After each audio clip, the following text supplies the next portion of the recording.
সেই 1757 সালের 23শে জুন পলাশীর আম্রকাননে নবাব সিরাজউদ্দৌলাকে পরাজিত করে ইংরেজ লাট বাহাদুরেরা ক্ষমতায় এসেছে।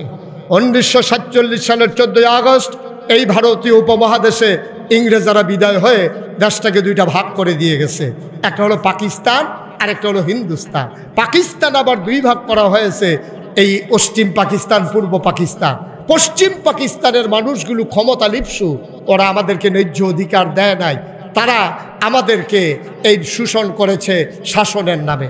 আমার দেশের জুট মিলের এই পাটের যে গালিচাগুলো, কার্পেটগুলো শোভা পেয়েছে পশ্চিম পাকিস্তানের এলিট পার্সন যারা, ধনী মানুষ যারা, তাদের বেডরুমে আর ড্রয়িং রুমে। আমার বাংলাদেশের কৃষক কত সুন্দর সুন্দর সুগন্ধিযুক্ত চাল তারা উৎপাদন করেছে, চিনি গুঁড়া, তারপরে কালিজিরা, কত মজার মজার চাল, এইগুলা খাইতো সব পশ্চিম পাকিস্তানের মানুষেরা। আমরা একটু সহজ সরল ছিলাম বরাবরই, আমাদের উপরে নির্যাতন করেছে, লাঞ্ছনা অপমান করেছে। লাঞ্ছনার স্বীকারোক্তি দিয়ে 1971 সালের 26শে মার্চ এক মহান ঘোষণার মাধ্যমে আমরা এক রক্তক্ষয়ী সংঘর্ষে জড়িয়ে পড়লাম, অসাময়িক যুদ্ধে। আমার দেশের মানুষেরা জীবন দিল, প্রাণ দিল, বিনিময়ে আমরা স্বাধীন সার্বভৌম একটা দেশ পেলাম, পৃথিবীর মানচিত্রে নতুন করে যে দেশের নাম জায়গা করে নিল, দেশের নাম আমার সোনার বাংলা, আমি তোমায় ভালোবাসি। তাহলে 1757 থেকে 1947, এখানে গেল 200 বছর। 1947 থেকে 1971, এখানে গেল 23 বছর। 1971 থেকে 2024, এখানে গেল 53 বছর। আজকে 25, এখানে গেল আপনার 54 বছর। আফসুস কি জানেন, নবীজি সোনার মানুষ বানাইছিল কয় বছরে? কথা কয় না, কয় বছরে? তো ইংরেজ গেল 200 বছর, ইংরেজরা শাসন করলো 200 বছর, পাকিস্তানিরা করলো 23 বছর। স্বাধীন হলো বাংলাদেশ। স্বাধীন হওয়ার পরে এখন তার ইংরেজও নাই, এখন তার পাকিস্তানও নাই। এখন ফির সাহেবও আমরার, মুরিদও আমরার, ইমামও আমরার, মুক্তাদিও আমরার, আমরার আমলা, আমরার কামলা, আমরার মন্ত্রী, আমরার এমপি। এখন তার কেউ নাই, এখন তো আমরাই। আগে তো ইংরেজদেরকে দোষ দিছি যে তারা আমাদেরকে শোষণ করেছে, আগে পাকিস্তানিদেরকে দোষ দিছি তারা আমাদের উপরে নির্যাতন করেছে। আমার চন্দ্রগুনা পেপার মেলের কাগজগুলো করাচি দিয়ে ঘুরান দিয়া সাইরানার কাগজে নাড়ানা ব্যস্ত বাংলাদেশের মানুষের কাছে। আমার সব সম্পদ পশ্চিম পাকিস্তানিরা ভোগ করেছে, বড় বড় পদগুলো তারা দখল করে নিয়েছে, পূর্ব পাকিস্তানের মানুষগুলোকে তারা বঞ্চিত করেছে। কিন্তু এখন তো ইংরেজ নাই, এখন তো পাকিস্তানি নাই, এখন তো সবই আমরা। সরকার আমাদের হয়, তারপরে আমাদের পিসাব হয়, আমাদের লাটসাব হয়, আমলা কামলা আমাদের, কর্মকর্তা কর্মচারী আমাদের, অফিসগুলো আমাদের। তাইলে এখন যদি আমি জিজ্ঞেস করি, ডাক্তার আমাদের, ইঞ্জিনিয়ার আমাদের, সব আমাদের পরে, তাইলে এখন বাংলাদেশে ব্রিজের ভিতরে রডের বদলি বাঁশ দেয় কারা? এখন তো আর পাকিস্তানি নাই, এখন তো আর ইংরেজও নাই, এখন বাস দেয় কারা? এখন ফাইলাট খাইয়ে ঘুষ খায় কারা? নর্মাল ডেলিভারির জায়গায় এখন সিজার করে কে? এগুলো আমাদেরই ডাক্তার, আমাদেরই ইঞ্জিনিয়ার, ঠিক কিনা বলো? এই যদি আবার সোনার মানুষ বানাতে চাও, আবার যদি বাংলাদেশকে শুধু কাগজে পত্রে নয় প্রকৃত অর্থেই আমরা যদি সোনার বাংলা বানাতে চাই, আমরা টেলিভিশনের ফিরিস্তি শুনতে চাই না, আমরা একটা পদ্মা সেতুকে বারবার ব্যবহার করা দেখতে চাই না, আমরা মেট্রো রেলকে বারবার উপস্থাপন করা চাই না। যেই দেশের প্রধানমন্ত্রী মেট্রো রেলের ক্ষতি হলে চোখের পানি ফেলে কাঁদে, আর আমার যুবকের লাশ দেখে যার চোখে পানি আসে না, সেই বাংলাদেশ আমরা চাই না।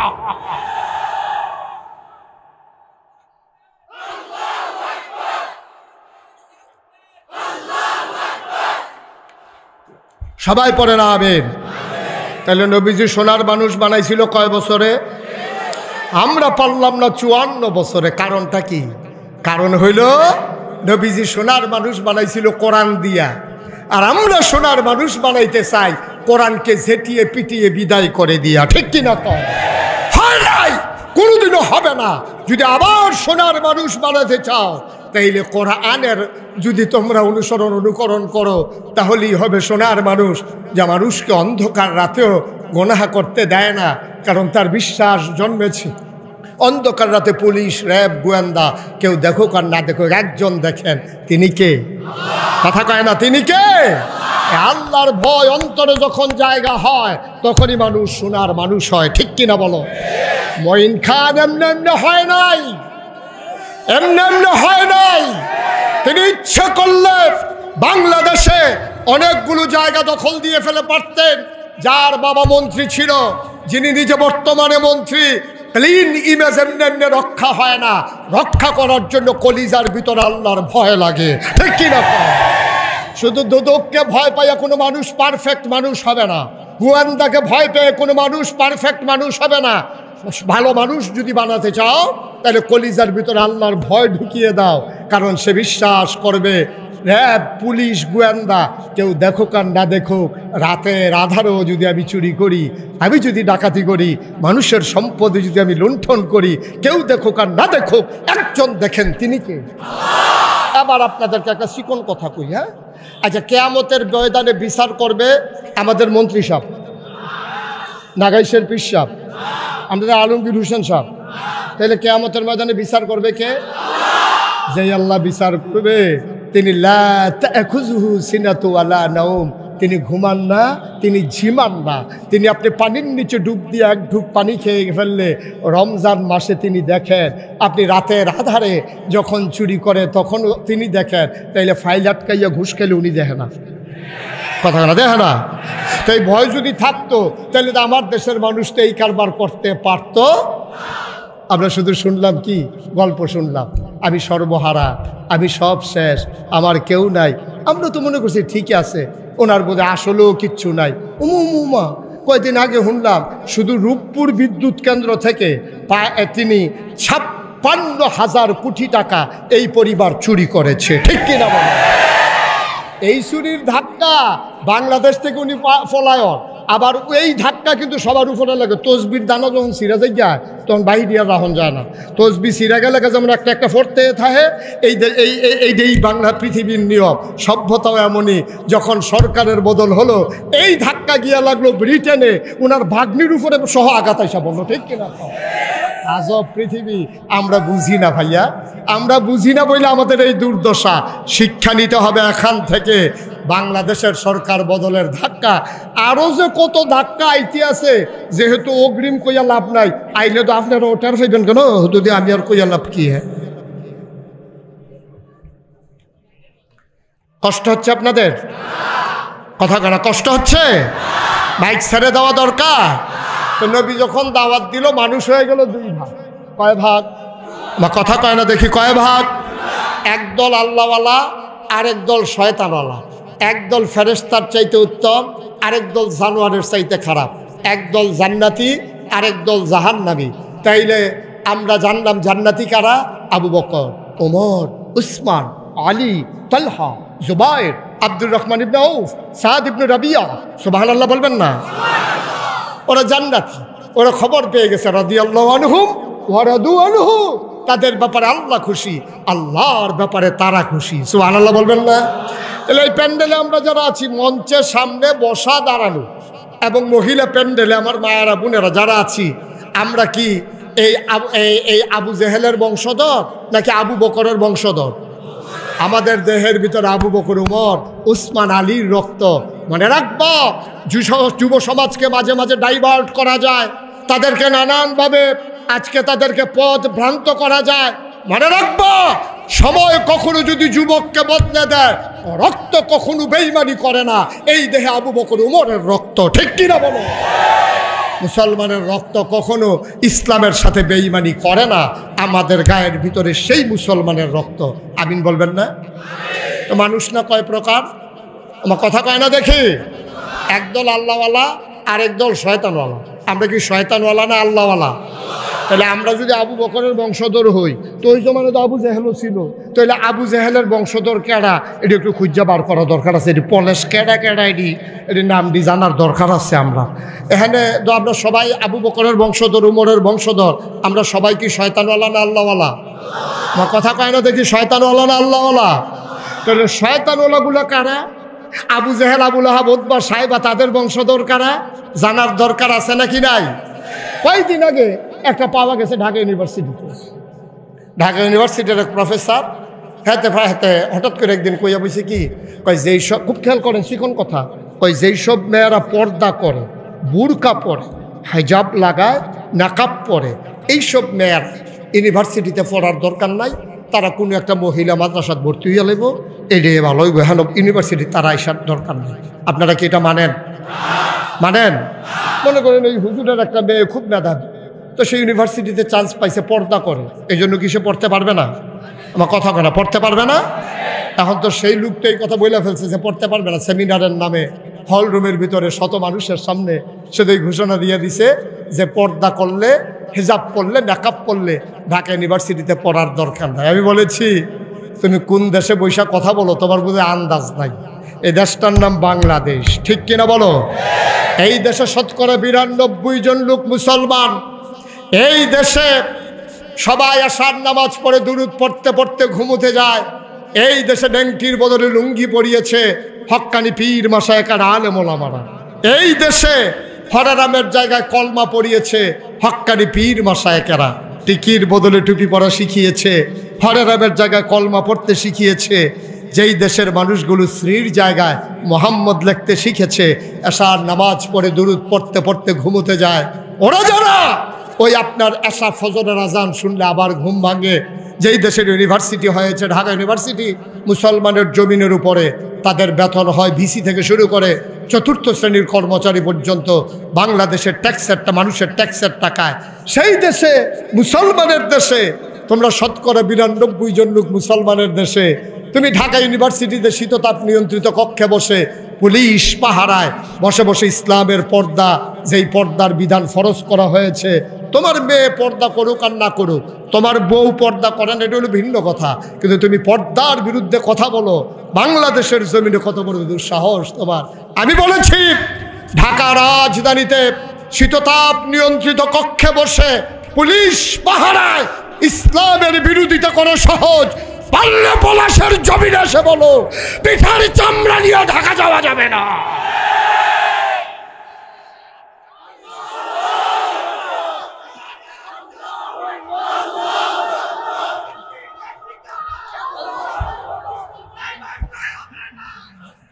সবাই পড়ে না আমিন, জোরে পড়ে না আমিন।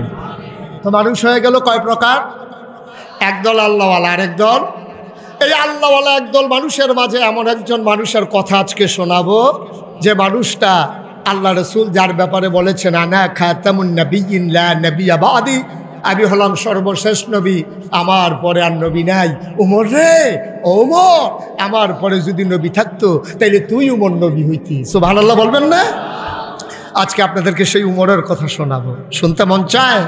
আপনি একজন আল্লাহওয়ালা মানুষের কথা কেন শুনবো?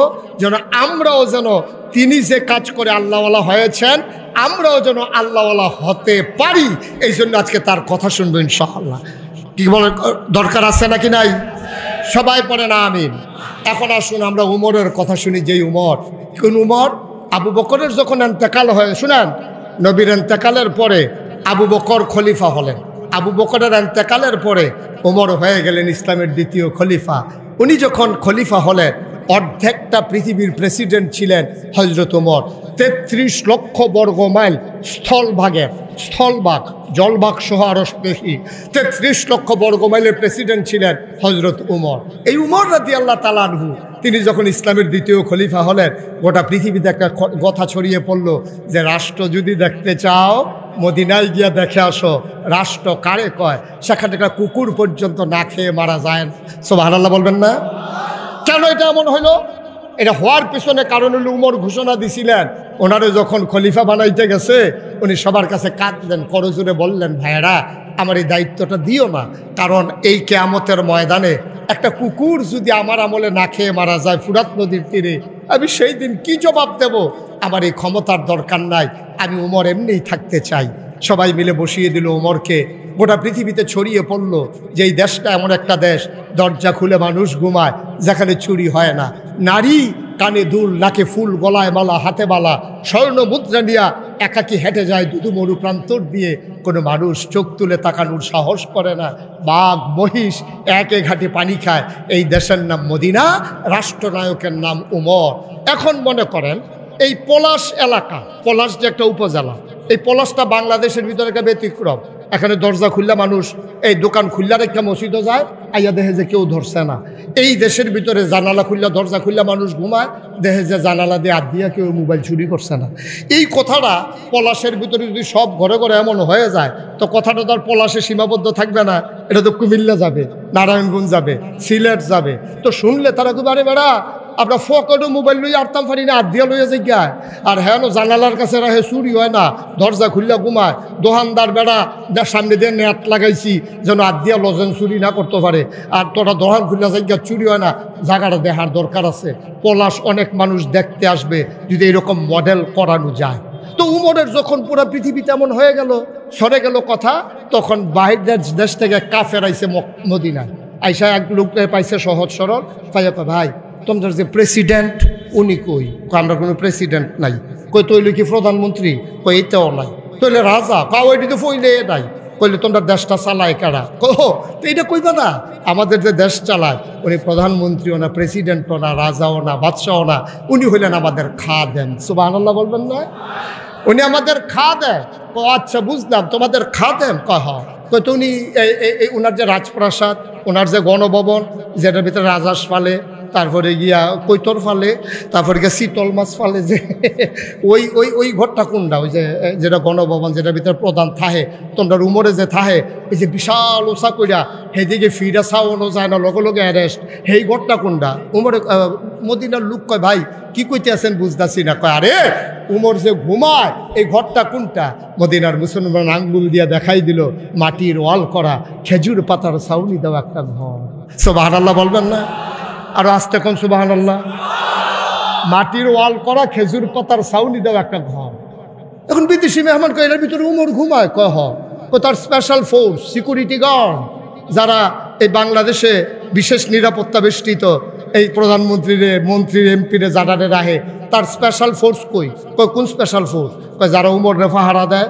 এবার মদিনার মুসলমান রাগ হইয়া কয় বেড়া তুমি জিগাও উমরে পাহারা দেয় কেউ লোক কই? শোনো, উমরে পাহারা দেবে এই কলিজাওয়ালা মানুষ এখনো মদিনায় জন্ম নেয় নাই, বরং রাত যখন গভীর হয়ে যায়, হাতের ভিতরে চাবুক নিয়ে উমর বের হয়ে যায়, কে খায় কে খায় না, কে ঘুমায় কে ঘুমায় না। সুবহানাল্লাহ বলবেন না? বুঝলাম বুঝলাম, এখন তোমাদের উমর গেছে কই?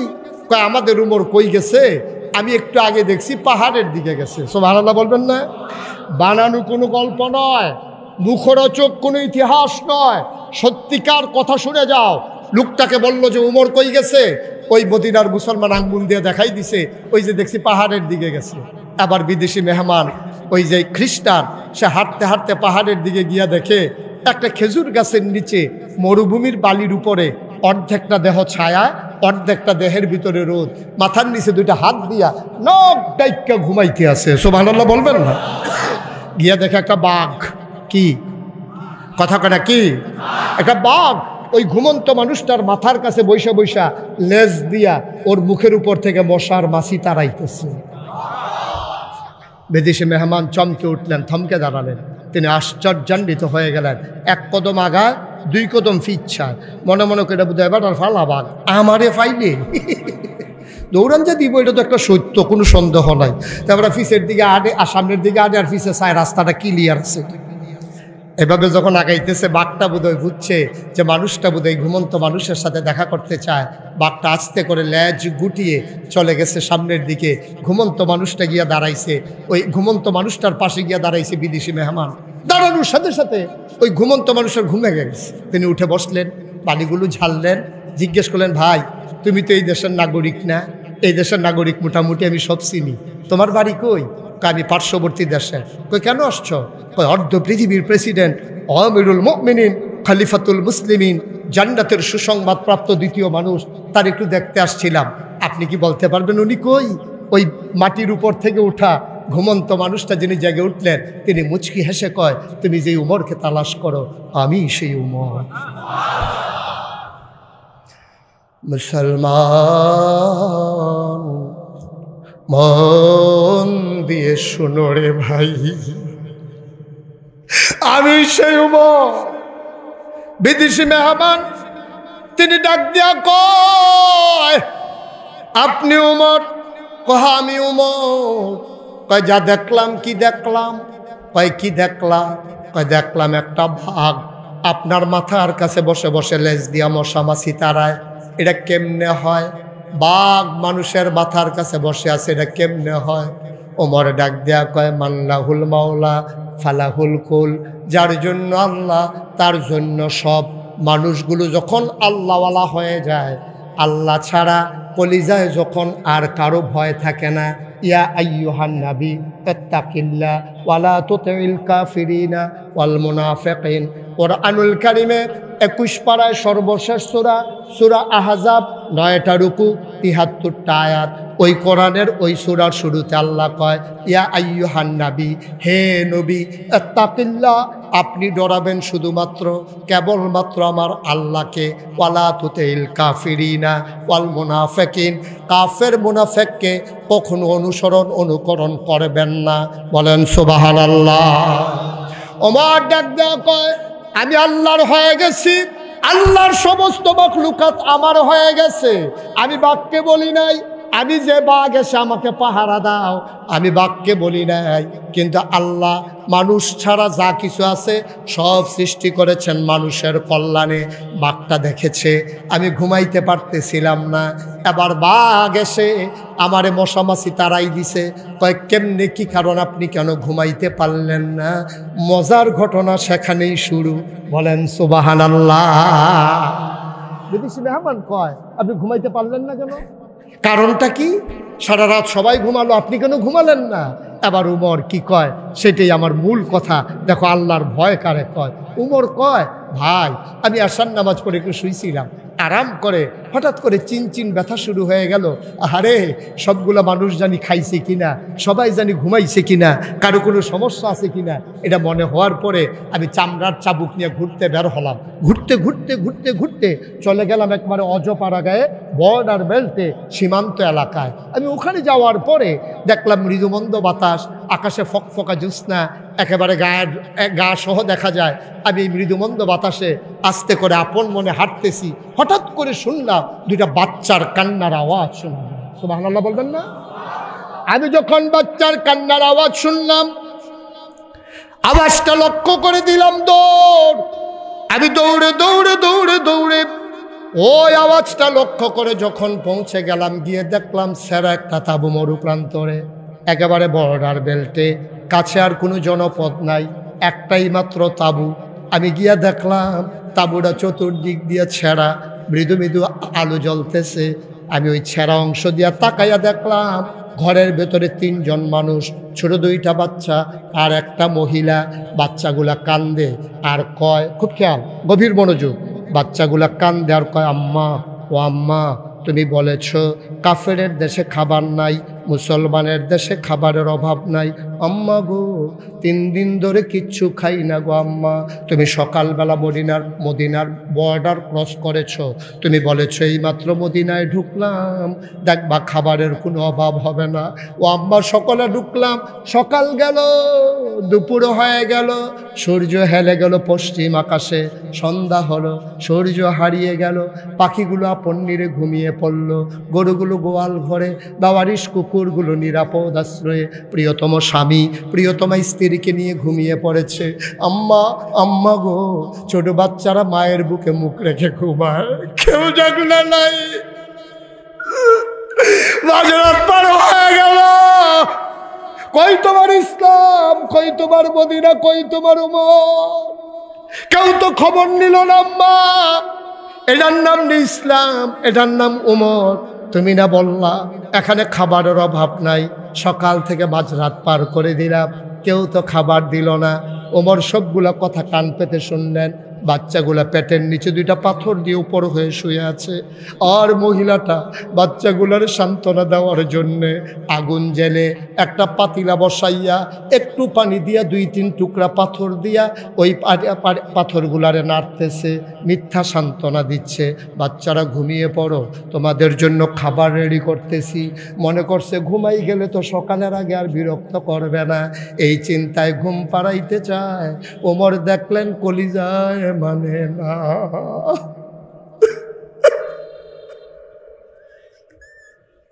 ওমর দিলেন দৌড়, চলে গেলেন গোডাউনের কাছে। রাষ্ট্রীয় গোডাউনের যিনি দায়িত্বশীল তত্ত্বাবধায়ক সুপারভাইজার, ওনার নাম ছিল আসলাম। হজরত আসলামকে ডাক দিলেন, আসলাম। ও আসলাম লাভ দিয়ে উঠো। আসলাম উঠে গেলেন। ওমর বললেন, তাড়াতাড়ি একটা বস্তায় আটা ঢুকাও, কিছু সবজি দাও, পাকা খেজুর দাও। সব দেওয়া হলো, ওই বস্তার মুখ বেঁধে দেওয়া হলো। ওমর তাকাইয়া দেখে রাষ্ট্রের 2 কর্মচারী পিছনে দাঁড়িয়ে আছে। ওমর কয়, তোমরা কারা? কয়, আমরা এই রাষ্ট্রের কর্মচারী। আপনি সামনে সামনে হাঁটেন, বস্তা কোথায় নেওয়া লাগবে আমরা আসতেছি। ওমর কয়, না, অসম্ভব, তোমাদের মাথায় বস্তা দেওয়া হবে না, তোমরা ঘুমিয়ে পড়ো, দায়িত্ব আমার, বস্তাও মাথায় উঠবে আমার। অর্ধ পৃথিবীর প্রেসিডেন্ট আমিরুল মুমিনিন হযরত ওমর কয়, আমার মাথায় বস্তা উঠাই দাও। কর্মচারীরা কয়, আমরা রিজাইন দেব, আমরা চাকরি করব না, আমরা থেকে কি লাভ? সব যদি আপনি পারেন তাহলে আমাদেরকে কেন রাখবেন, আমরা চাকরি ছেড়ে দেব। ওমর কয়, বস্তা নেওয়ার বুঝি বড় শখ? কয়, শখ না, এটা তো আমাদের দায়িত্ব। ওমর কয়, ঠিক আছে, বস্তা তোমাদের মাথায় দেব, তবে তার মাথায় দেব কিয়ামতের ময়দানে আমার যখন একটা গুনার বস্তা হবে। আমার সারাটা জীবনের পরে আমার যখন একটা গুনার বস্তা হবে, ওই যার যার বস্তা তার তার মাথায় নেওয়া লাগবে। স্বামী তার স্ত্রীর বস্তা মাথায় নেবে না, স্ত্রী তার স্বামীরটা নেবে না, বাপ সন্তানেরটা নেবে না, সন্তান বাবারটা নেবে না, পীর সাহেব মুরিদেরটা নেবে না, মুরিদ পীর সাহেবেরটা নেবে না, নেতা কর্মীরটা নেবে না, কর্মী নেতারটা নেবে না। সেই দিন যার যার গুনার বস্তা তার তার মাথায় নেওয়া লাগবে। ওমর ডাক দিয়া কয়, আমি তার মাথায় আজকে বস্তা দেব, কিয়ামতের ময়দানে যে আমার গুনার বস্তা নিতে রাজি হবা। এখন আর কেউ আগায় না। ওমর কয়, জানতাম কেউ এই বস্তা নিতে রাজি হবা না, আমার মাথায় দাও। প্রৌঢ় মানুষটা, আধা পাকা আধা কাঁচা দাড়ি, আধা পাকা আধা কাঁচা চুল, এই মানুষটা বয়সের ভারে নজু হয়ে গেছেন। মানুষটারে 2 জন ধরে মাথায় আটার বস্তা উঠাই দিল। ওই আকাশের চাঁদ লজ্জা পেয়ে মেঘের আড়ালে লুকিয়ে গেল। আল্লাহ, এটা কি দেখলাম? অর্ধ পৃথিবীর প্রেসিডেন্ট মাথার উপরে আটার বস্তা নিয়ে দৌড়ায়। ফেরেশতারা ডাক দিয়া কয়, আল্লাহ, এই মানুষ তো বানাইতে না করছিলাম, মানুষগুলা যে এত সুন্দর হবে বুঝি নাই। আল্লাহ, এটা কেমন মানুষ? হযরত ওমর দৌড়াইতেছেন, দৌড়তে দৌড়তে দৌড়তে দৌড়তে ঘামতে ঘামতে চলে গেলেন বর্ডার বেল্টে। ওই তাঁবুর দরজায় গিয়ে ওমর দাঁড়ালেন। সুবহানাল্লাহ বলবেন না? তাঁবুর দরজায় গিয়া ওমর দাঁড়াইলেন। দাঁড়ানোর পরে ওমর সালাম দিলেন, আসসালামু আলাইকুম ওয়া রাহমাতুল্লাহ। ভেতর থেকে মহিলা কণ্ঠ কয়, ওয়ালাইকুম আসসালাম ওয়া রাহমাতুল্লাহ। কে দরজায় দাঁড়িয়ে আছে? ওমর ডাক দেয়া কয়, আম্মা, আম্মা, দরজা খুলে দেন আম্মা। মহিলা মনে করেছে মরুভূমির কোনো পথহারা পথিক সাহায্যের জন্য বোধহয় তাঁবুর সামনে দাঁড়িয়েছে। মহিলা ডাক দেয়া কয়, কে? আমারে মা ডাকে। আমারে মা ডাইকো না, আমি মা হওয়ার উপযুক্ত না, আমি মা না, আমি কিসের মা? 3 দিন ধরে জন্ম দেওয়া বাচ্চারা খাবার দিতে পারি না, আমি কিসের মা? আমারে মা ডাইকো না, আমি কারো মা হওয়ার উপযুক্ত না। তুমি মরুভূমির পথিক, নিশ্চয়ই সাহায্য চাও, কোনো একটা অন্য তাঁবুতে চাও, আমার ঘরে দেবার বোধ বাবা কিচ্ছু নাই, তুমি অন্য দরজায় চলে যাও। ওমর ডাক দেয়া কয়, মা, সাহায্যের জন্য আসি নাই গো মা, দরজাটা খুলে দেখো কে দাঁড়িয়ে আছে। মহিলা দরজা খুলে দিলেন। মহিলা তার উমর চিনে না, মহিলা দেখে একটা মানুষ মাথার উপর একটা বস্তা নিয়ে দাঁড়িয়ে আছে। ওমর ডাক দেয়া কয়, ও মা, দয়া করে অনুমতি দিলে ভেতরে আসবো। মহিলা বললেন, আসো। আহলান সাহালান মারহাবা, আমার ঘরে তোমারে স্বাগতম। হযরত উমর ঢুকলেন। ঢোকার পরে এবার মহিলা উমর ডাক দেখো, আম্মা ধরে একটু বস্তাটা নামেন। বস্তাটা নামানো হলো। উমর ডাক দেখো, মা চুলার আগুনটা নিভে গেছে দেখি। আম্মা চুলার আগুনটা দেখি নিভে গেছে, দয়া করে বস্তার ভিতরে আটা আছে, আপনি তাড়াতাড়ি একটু গুলে রুটি বানাই নেন। আর নিভে যাওয়া আগুনটা আমি ফু দিয়া ধরাই দে। অর্ধ পৃথিবীর প্রেসিডেন্ট, অর্ধ পৃথিবীর প্রেসিডেন্ট ওই দুঃখিনী মায়ের ঘরে ফু দিয়ে আগুন ধরায়। সুবহানাল্লাহ বলবেন না? আপনি বুঝতে পারছেন ইসলাম কি জিনিস? আপনি কি বুঝতে পারছেন ইসলাম কারে কয়? ওমর ফু দিয়ে আগুন ধরায় আর মহিলা রুটি বানায়। রুটি বানাইয়া যখন উমরের হাতে দিছে, উমর খোলায় দিয়া রুটিটা সেঁকতেছে। 2টা রুটি বানানো হয়েছে। উমর বলছে, আম্মা আবার বাচ্চাদেরকে ডাকি, আবার ভাইদেরকে ডাইকে একটু খাওয়াই দেই। 3 দিন ধরে খায় না, উঠাও। এবার উমর খেজুরগুলো ছিঁড়ে ছিঁড়ে বিচিটা ফেলে রুটির ভিতরে খেজুর দিয়া বাচ্চার মুখে দেয়।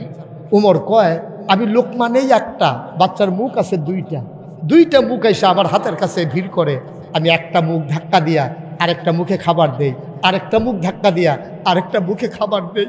আর মহিলাটা রুটি সেঁকতেছে আর তাকাইয়া দেখতেছে এই বুড়া মানুষটার গাল বেয়ে বেয়ে টপটপ টপটপ করে পানি পড়তেছে। সুবহানাল্লাহ।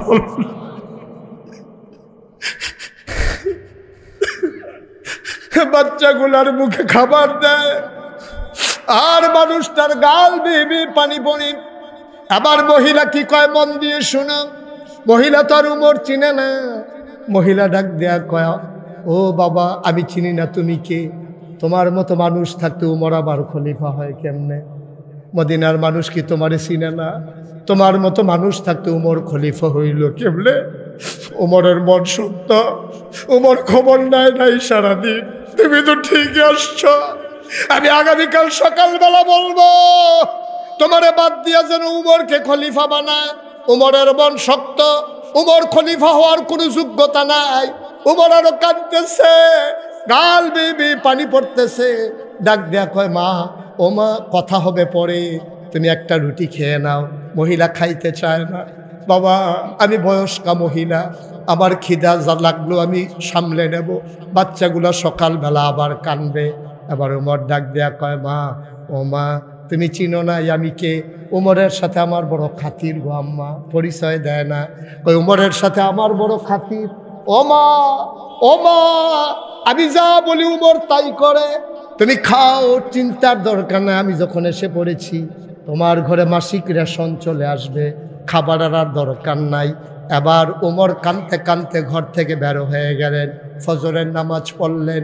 ফজরের নামাজ পড়ে তিনি মসজিদে নববীতে বসলেন। তা সবার সুখ দুঃখের খবর নিতেছেন। ওমর বললেন, কার কি সমস্যা? আমাদের কারো কোনো সমস্যা নাই। ওই মহিলাটা বাচ্চা 2টা হাতে ধরে চলে আসছেন মদিনায় মসজিদে নববীর দরজায়। তাকাইয়া দেখে ওই ভিতরে কয়েকজন লোক একজনকে জিজ্ঞেস করে, ভাই, ও ভাই, এখন ওই যে উমর এই জায়গার ভিতরে কে? ওই যে মাঝে লম্বা লোকটা বসে আছে, এই উনার নামই উমর। মহিলা তাকাইয়া দেখে আঙ্গুল দিয়া যারে উমর দেখাইছে ওই মানুষটার কেউ না, যেই মানুষটা রাতের বেলা ফু দিয়ে আগুন ধরাইছে।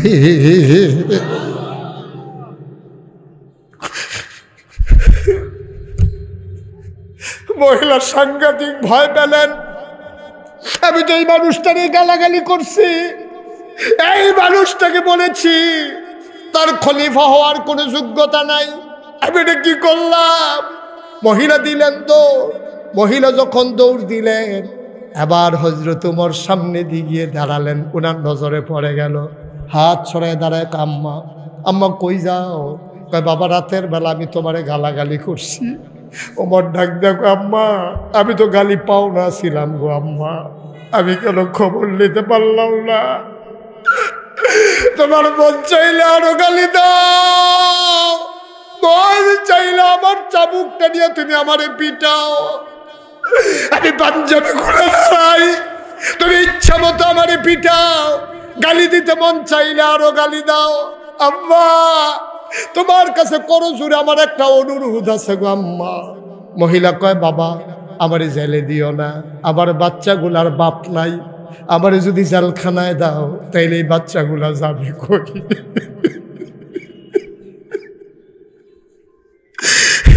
কে বাচ্চাগুলারে ঘুম পাড়াবে? কে আমার বাচ্চাগুলারে দেখে রাখবে? ১,৫০০ বছর আগে মহিলা যা ক্ষতি করেছে, ১৭ বছর বাংলার মানুষ এই চিৎকার শুনেছে, ঠিক কিনা? রাতে আনাদারে মানুষগুলারে উঠাই নিছে, স্ত্রী জানে না তার স্বামী কই, বাচ্চারা জানে না তার বাপ কই। ঈদের দিন সকালবেলা নতুন জামা পরে বাচ্চাগুলো অপেক্ষা করতেছে ঈদগাহে যাবে, মা বলতেছে চাচ্চুর সাথে যাও, বাচ্চাগুলা বলতেছে না চাচ্চুর সাথে যাব না, বাবা আসলে তারপরে আঙ্গুলে ধরে ধরে যাব। সে জানেও না তার বাবা আছে কিনা, সে জানেও না তার বাবা আছে না মরে গেছে। গোটা বাংলাদেশটাকে একটা জেলখানা বানাই ফেলা হয়েছিল, ঠিক কিনা? একটা মানুষ স্বস্তির নিঃশ্বাস ফেলতে পারি নাই। বুড়া বুড়া মানুষগুলারে ধইরা ধইরা জেলখানায় ঢুকাই দেওয়া হয়েছে। যেই দেশের ভিতরে চুর বাটপার গুন্ডা বদমাইশ থাকার কথা ছিল জেলখানায়, সেই জেলখানাগুলো ভরে গেছে আলেম ওলামায়, ঠিক কিনা? আলেম ওলামা দিয়া ওই জেলখানায় ভরে গেছে। আমারে সরকার পতনের পরে অনেকে জিজ্ঞেস করে হুজুর এই যে সরকারের পতন হইল কারণটা কি? আমি আমার কাছে ১০১টা কারণ আছে। কয়টা কারণ আছে? কথা কানা দেখি কয়টা? আমি আমার কাছে ১০১টা কারণ আছে সরকারের কোনো পতন হয়েছে। হুজুর ১ নাম্বারটা কর। আমি কোয়ার আগে একটা গল্প কই আনি, হুজুর কর। তো এক রাজা, মহাপরাক্রমশালী রাজা, তার বিশাল বাহিনী, হস্তি বাহিনী, অশ্ববাহিনী, তার তীরন্দাজ, তার গোয়েন্দা, একেবারে স্বয়ং সম্পূর্ণ বাহিনী নিয়ে এক রাজা বাস করতেছে মহাদর্পে। তো পার্শ্ববর্তী একজন লোক বিদ্রোহ করছে। একটা গ্রামের মালিক মনে করেন বেড়াগিরি দিয়ে হাইতে আছে, এত বড় রাজার লোকে যদি গ্রামের এক বেড়া এই কারবার করে, রাজা খুব রাগ হইল, প্রধান সেনাপতিরে পাঠাইলো সৈন্যবাহিনী সহ অস্ত্র শস্ত্র সহ, যে তারে ঘেরাও করে নিয়ে আসো, সবগুলারে শেষ করেন। তখন যখন আপনার প্রধান সেনাপতি গেছে, প্রধান সেনাপতি যুদ্ধের ভিতরে হারছে, ঠকছে, যুদ্ধের ভিতরে জিততে পারে নাই। রাজমশাই তো খুব রাগ, আমার এত বড় বাহিনী এক গ্রাম পুলিশের সাথে, গ্রাম সর্দারের সাথে পারল না, ঘটনা কি?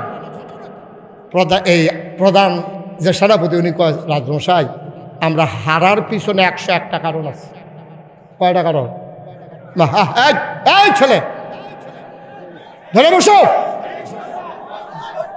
উডে উডে বুঝছে না, বসাই দাও। এতখানি জায়গা আটলো কেমনেতে?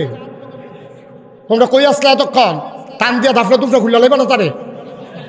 আমিন কয় না রে, জোরে বলো আমিন। আর কয়টা কারণ আছে? কয়টা?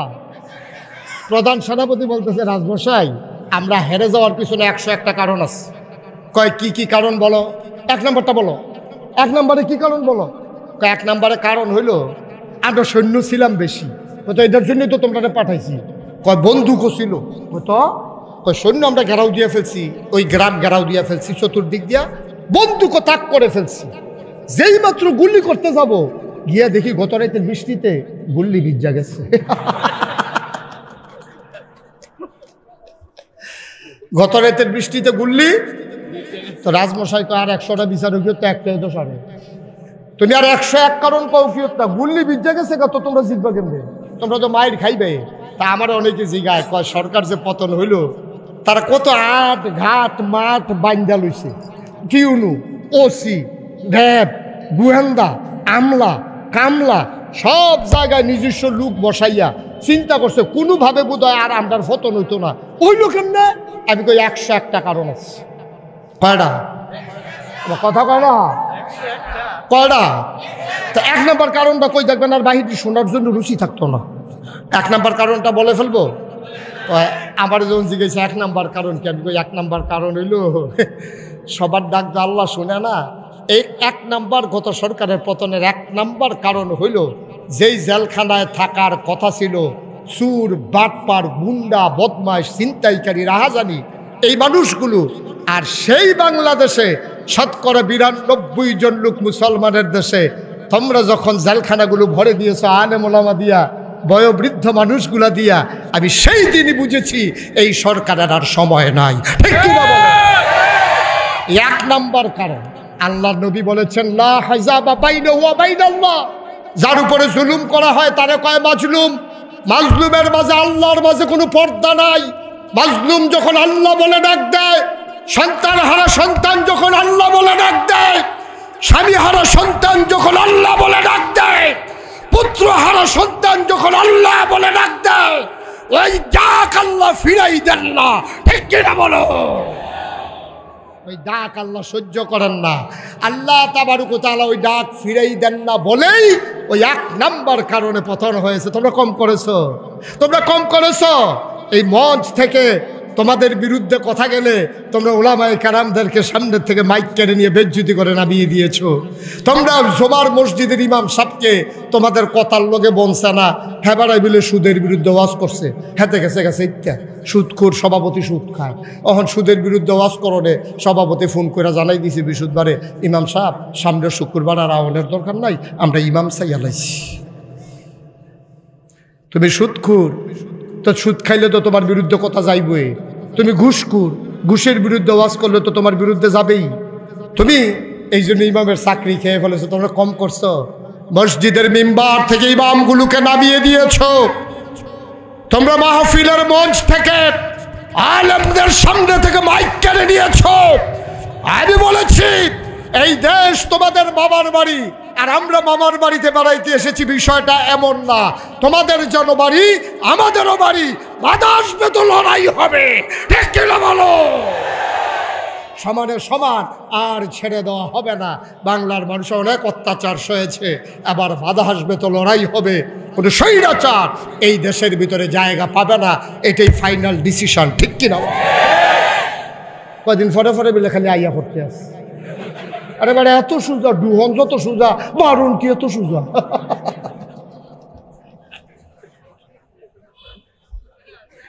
কই মাছ জালো লাগতে সহজ, কিন্তু কই মাছ খুলতে দেখবা কত কঠিন। ঠিক কিনা খাও?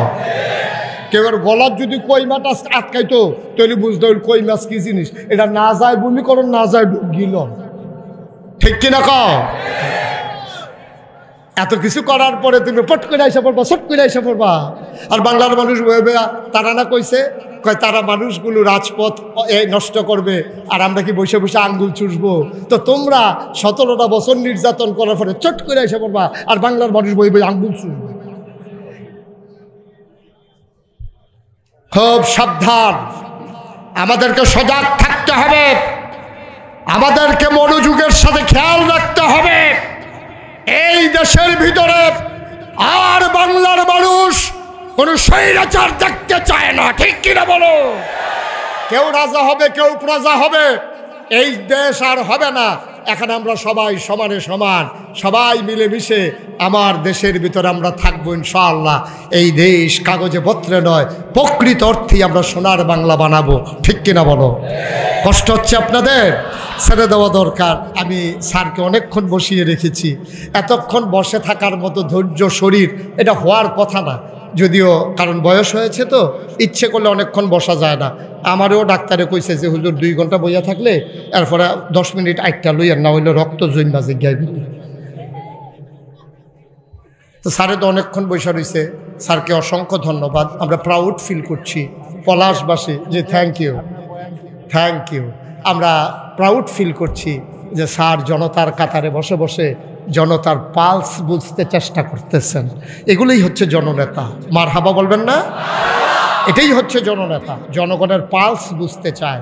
ওনারা বুঝে বলেই আজকে সুনাম সুখ্যাতি, এত বছর ক্ষমতার বাইরে থাকার পরেও মানুষগুলো এখনও মর্যাদার আসনে আসীন আছেন, এখনও হৃদয়ের মণিকুঠায় পলাশবাসী জায়গা দিয়ে রেখেছেন। এজন্যই কারণ তারা কখনো পারলে উপকার করে, মানুষের ক্ষতি করতে জানে না। ঠিক কিনা? এটার কারণ আছে। এটার কারণ হলো বংশাবলী মানুষ যারা, তারা একটা কাম করতে চিন্তা করে। আর যে আজাকাত কুজাকাত যদি টেহা হয়, হগিল্লির ফুতে যদি নতা হয়, তো এরকম দইবই, ঠিক কিনা কও? যখন আজাকাত কুজাকাত টেহা হয়, এই টেহা দিয়ে দেখবা দলাদলি হয়, নাহলে এলাকাত গান হয়, শিল্পী আনে মার্ডার করে।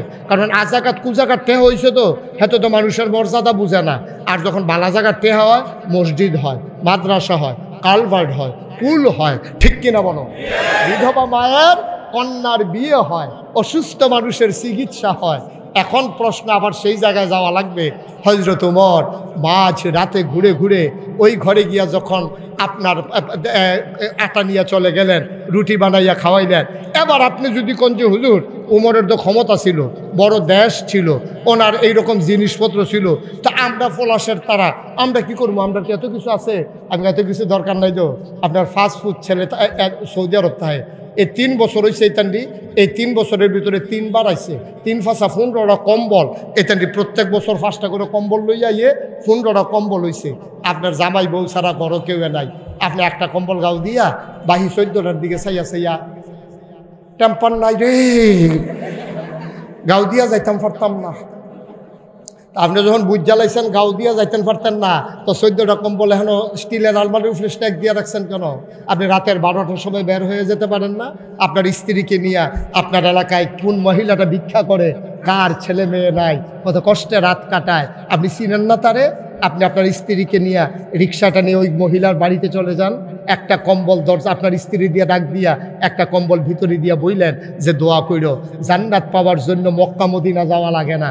ওই মহিলা যখন কম্বলটা পাবে, যেই মহিলা ঘুমাইতে পারে না, সে দেখবা হাত উঠিয়ে এমনভাবে একটা চিৎকার দেবে, আল্লাহ সেই ডাক ফিরাইতে পারেন না, ঠিক কিনা কও?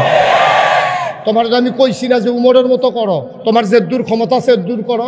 14টা কম্বল লইয়া হুইতারি সুখিতা তুমি হলো, তোমার কি কাম লাগছে? 14টা কম্বল লইয়া চাইয়া চাইয়া, টেম্পার নাই তো, টেম্পার তো আসলেও নাই তোমার। তুমি তো একটাই গাও দিয়ে যেতে পারতো না, কম্বল হোটেলে বই রেখে দাও তুমি, তো তুমি 14টা কম্বল লইয়া বই সুখি তেড়ি দেও মানুষরে। যারা ভিক্ষা করে খায় রাস্তায়, যারা পথ শিশু, যারা পথিক, যারা ঘুমাতে পারে না, তাদের ঘরে একটা করে কম্বল দিয়ে দাও, সোনার মানুষ হয়ে যাবে। আজকে পলাশের মানুষ ইচ্ছে করলে কি না পারে, একেবারেই সম্ভব। কঠিন কিচ্ছু না আমাদের জন্য। আমরা আমাদের জায়গা থেকে, যার যার অবস্থান থেকে আমরা কাজ করি, তাহলেই তো সহজ।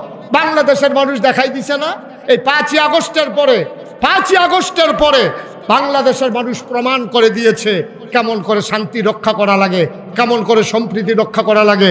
পুলিশ তার অপকর্মের কারণে যখন থানাগুলো ছেড়ে দিয়েছে, এই 5ই আগস্টের পরে আমি মুশতাক ফয়েজি ঢাকা কুমিল্লাতে ডিসি সাহেবের সাথে আমি মিটিং করেছি, আমি এসপি সাহেবকে এনশিওর করেছি, আমি সদর থানার ওসিকে বলেছি যে নো টেনশন, কোনো টেনশন করবেন না, কুমিল্লা শহরে আমরা বেঁচে থাকতে কোনো থানায় আক্রমণ হবে না, এবং কুমিল্লা শহরে কোনো মন্দিরে আমরা আক্রমণ করতে দেব না। আমরা মানুষগুলোকে, মাদ্রাসার ছাত্রগুলোকে দাঁড় করিয়ে দিয়েছি, প্রতিটা মন্দিরের সামনে আমরা পুরোহিতকে জড়িয়ে ধরেছি, আমরা তাদেরকে আশ্বস্ত করেছি যে আমি মুশতাক ফয়েজি, ওলামায়ে কেরাম যত রাত 3টায়ও যদি কোনো আক্রান্ত হন ফোন দেবেন, আমরা দৌড়ে দৌড়ে চলে আসব। কুমিল্লাতে অন্তত কোনো দুর্ঘটনা ঘটতে দেব না, আমরা দেইও নাই। এটার নাম বাংলাদেশ। আমরা এমন ইতিহাস তৈরি করেছি, সম্প্রীতির বাংলাদেশ। বেড়া ইন্ডিয়ার তারা আমরা রেশি হাইতাইও সম্প্রীতি কারে কয়? বেড়া কি কইতাম রে, ইন্ডিয়ার তারা আমরা রেশি হাই সম্প্রীতি। তোরা বেড়া ফ্রিজের ভিতরে বেশি এটা গরুর গুস্ত পাইলে, তোরা ফাটার গুস্তরে গরুর গুস্ত মনে করিয়া আমার মুসলমানদের পিটাইয়া হত্যা করেছো তোমরা। আমার ইন্ডিয়াতে আমার মসজিদগুলোকে তোমরা নানান অজুহাতে জুডিশিয়াল একটা কিলিংয়ের মাধ্যমে মানুষগুলোকে তোমরা হত্যা করো ইন্ডিয়ার ভিতরে। হ্যাঁ, স্যার সুন্দর কথা কইছে, এটা কি কইলে তা? আরে স্যারে যে এটা কইছে এটা কি কইতা? স্যারে কই গরুর গুস্ত আমরা খাই, হুজুর তারা খায় গোপনে।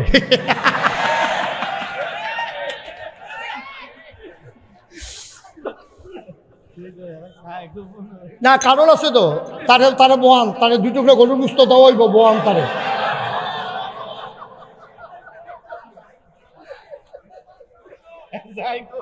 দাদা বাংলাদেশের মানুষকে তোমরা সম্প্রীতি শিখাও।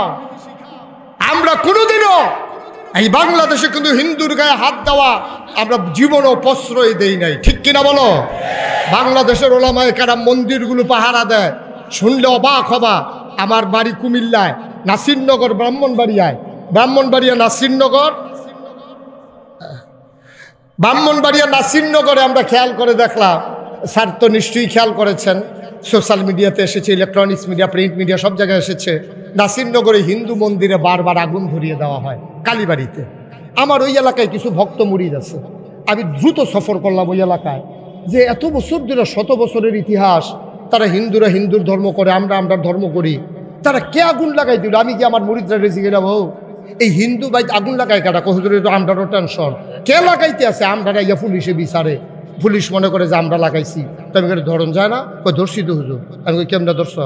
রাইতের বাজে 12টা, বুসলিং দিয়া একেবারে এই কালীগড়ের উপরে একটা আম গাছ আছে, আম গাছের উপরে গিয়ে আমরা প্রস্তায় লইয়া বইয়া রয়েছি 4-5 জন। আমরা খেয়াল করতেছি কেডায় আগুনটা ধরায়। শেষ পর্যন্ত যখন দেখলাম যে রাইতের 1টা-1.5টা বাজে, দেখলাম যে আস্তে আস্তে এই মন্দিরের দিকে 1-2 জন লোক আগাইতে আছে। আমরা তো পজিশন লইয়া রাখছি, এটা লেগে তো বইয়া রইছি। হঠাৎ করে যখন দেখলাম যে এমনি বাড়ি দিছে, আগুন ধরাইব, গাছের উফরিতে ফাল দিয়ে কান্দ ফুইরা গেলাম গা। কান্দ ফুইরা ফিসমোরা বান্ধে হতাই লাইলাম। আমরা লুঙ্গি খুল্লা দেখি 2 জন মুসলমানই করাইছে না।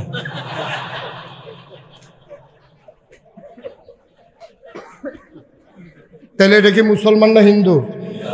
হিন্দুর ঘরে হিন্দুর আগুন লাগাইয়া আমরা নাসিরনগরের মুসলমানরা তোমরা অপবাদ দাও। আমরার ফলাফেন কি এত খারাপ? আমরা বুঝি গিয়া তোমরা মূর্তি ভাঙ্গা, আমার কালীঘর ভাঙ্গা, এটা আমরার ফলাফেন ইডে ভাঙ্গে মেশিন দিয়া। আর এখানে মূর্তি ভাঙবো কি আমরা? তার এত আছে, এটা ফলাফেন আছে আমরা, ঠিক কিনা কও? আমরা সেই জিনিস না, আমরা আন্দাজ করে কাম করি। তোমরা না আন্দাজ বুঝো না, তোমরা যখন সন্ত্রাস করে, খুব খেয়াল করেন সিহন কথা, যখন সন্ত্রাস করে তখন তারা হিন্দু থাকে না, সংখ্যালঘু থাকে না। আর যখন দেখে যে মাইট শুরু হয়েছে তখন কয় হিন্দু হিন্দু। ওই যে একটা কথা তো মনে পড়ছে, এটা কি কইলে? এটা হাজি সাহেবের বাচ্চা ফলাফেন গেছে বেড়াইতো। কার ভাই? আমার কথাটা মন দিয়ে শুনছেন না? হাজি সাহেবের ভাই। তা হাজি সাহেব তো 5 ওয়াক্ত নামাজ পড়ে, ফজরের টাইমে ওই ফলাফেনটা ঘুমের তো তুললা দিয়ে ফজরের নামাজ পড়ায়। তখন হাজি সাহেবের নামাজ পড়ানো যাইতে সময় ডাক যায়, ওঠ। এই জন্য ফলাফেন না আবার ঘুমাই রয়েছে মেহমান সহ। হাজি সাহেবের নামাজ পড়াইয়া ফিটা শুরু করছে, একটা চিল্লান দিয়ে কয় মেহমান মেহমান। তা হাজি সাহেব কি মেহমান ফিরতেছে না বেনামাজি ফিরতে আছে? তুমি ঘুমানোর সময় মেহমান থাহ, আর যখন ফিটা শুরু হয় ঘুমানোর সময় বেনামাজি থাহ। ফিটা শুরু হইলে তুমি মেহমান হইয়া যাও। বাংলাদেশের হিন্দু তুমি যখন সন্ত্রাস করো তখন তুমি বুঝো না যে এই বাংলাদেশের সন্ত্রাসীদের কোনো জায়গা নাই। সন্ত্রাস করার সময় তোমরা সন্ত্রাসী হয়ে যাও, আর যখন আঘাত শুরু হয় তখন হিন্দু হিন্দু কইয়া তোমরা গোটা পৃথিবীর বুকে ওই ইলেকট্রনিক্স মিডিয়ার মাধ্যমে তোমরা মুসলমানের গায়ে কালিমা লেপতে চাও, ঠিক কিনা বলো? বাংলাদেশে কোনো হিন্দুর উপরে আক্রমণ হবে না, আর হিন্দু যদি সন্ত্রাসী হয় তাকে ছেড়ে দেওয়া হবে না, ঠিক কিনা বলো? সহজ হিসাব, কোনো কঠিন হিসাবের দরকার নাই। কাজ করার সময় বুঝ করে করতে হবে। স্যার এই কথাটা কই আপনারা বাইক দিয়ে দিতে আছে। এক মহিলা গেছে চিড়িয়াখানা, কই গেছে না কথা কেনা, কই গেছে চিড়িয়াখানা গিয়া, সেটা মহিলা ঘুরা ঘুরা বাঘ চায়, সিংহ চায়, চাইতে চাইতে বান্দর চাইতে গেছে। গিয়া গেছে বান্দর চাইতে গেছে। পরে বান্দর তো বান্দরই করে, শয়তানি করে। বাদাম দিলে বান্দরে বাদাম খায়, বিড়ি দিলে ওটা আম দেয়। তো বান্দরে চিন্তা করলো, মহিলায় চিন্তা করলো, আরে কয়টা বাদাম লই আইলে বান্দরটিরে দিতাম, আমার বাদামটিও খাইতে সুন্দর লাগলো দেখতে, ছবি টবি তুললাম। বলি এই চিন্তা করে বেরি চিন্তা করলো, আমার লোকে তো বাদাম টাদাম নাই, চাইয়া দেখে ব্যাগের ভিতরে আম আছে। কি আছে? কথা কয়না দেখি। তো মহিলা চিন্তা করলো, আচ্ছা একটা আম দেই। এখন মহিলা করছে কি, বান্দরের সাইডের ভিতরে একটা আম ঢিল মেরা ফেলাইছে। বান্দরে করছে কি, এই আম দিছে তো মহিলা খাওয়ানোর লেগে। কি এর লেগে দিছে? বান্দরকে খাওয়ানোর লেগে। বান্দর করছে কি, আমরা আত লইয়া সেরা পিছনের রাস্তা নিয়ে ধরে রাখছে। মহিলা তো খুব অপমানিত বোধ করছে, দেখছো আমি বান্দরকে আম দিলাম খাইতো, আর এটা নিয়ে পিছন দিয়ে ধরে রাখছে। মহিলা খুব অপমানিত হইয়া বান্দরের যে সুপারভাইজার আছে এটা ডাক দিছে, এই বান্দর আক্কা লালন ফালন করে কে? কয় আমি আফা। কোথায় আপনার বন্ধব বেয়াদব বন্দর এটা? হ্যাঁ আমি আম দিছি খাইতো, এটা কি করতে আছে? আমার বেজ্জুতি করতে আছে। কয় আফা ঘটনা আছে। কয় কি ঘটনা? কয় এর আগে এক আফায় আম দিছিল, এর আগে আপনার আগে এক আপায় এই বানর আম দিছিল খাইতো। তো তো বান্দর তো ব্যাকল বান্দর না, এটা আটকা আস্তা মুহ দিয়া লাইছে। দেওয়ানের সময় দিছে আর তো বার হয় না। 3 দিন পরে প্রস্রাব পায়খানা বন্ধ, অপারেশন কইরা এই আম বার করছে। এখন বান্দরে কেউ কিছু দিলে এটা চায় বারুই বলু, যদি দেখে যে বাড়িব তৈলে মুহ দেয়, না হইলে আর মুহ দেয় না। বান্দরে বুঝলো, বাংলাদেশের হিন্দু বুঝলো না। ঠিক কি রকম তোমাদের মন্দিরগুলো আমরা পাহারা দিছি, তোমাদের নিরাপত্তা আমরা বিধান করেছি, আর তোমরা আমাকে উপহার দিলে আমাদেরকে চিটাগঙ্গের আদালতে প্রকাশ্য দিবালুকে আমার অ্যাডভোকেট সাইফুল ইসলাম আবিরকে তোমরা হত্যা করেছো প্রকাশ্য দিবালুকে। ঠিক কিনা বলো? আরে বান্দর ও তো মুহ দেওয়ানোর সময় চিন্তা করে বাড়ুইবনি, তোরা তো এই চিন্তাটাও করলি না। ঠিক কিনা কম? সুতরাং আসুন আমরা সবাই মিলে কাগজে পত্রে নয় প্রকৃত অর্থে আমরা সোনার বাংলা তৈরি করি। আজকের এই মাহফিলে এসে 34 বছর মোশতাক ফয়েজি মাহফিল করে, মাহফিলে কদম দিলে মাহফিলের ওজন বুঝি। আজকে মন সাক্ষী দিয়েছে তোমাদের মাহফিল আমার আল্লাহ কবুল করে নিয়েছে। এই কবুল হওয়া মাহফিলটাতে আমরা দোয়া না করে যাব না, এখনই দোয়া হবে। দোয়ার আগে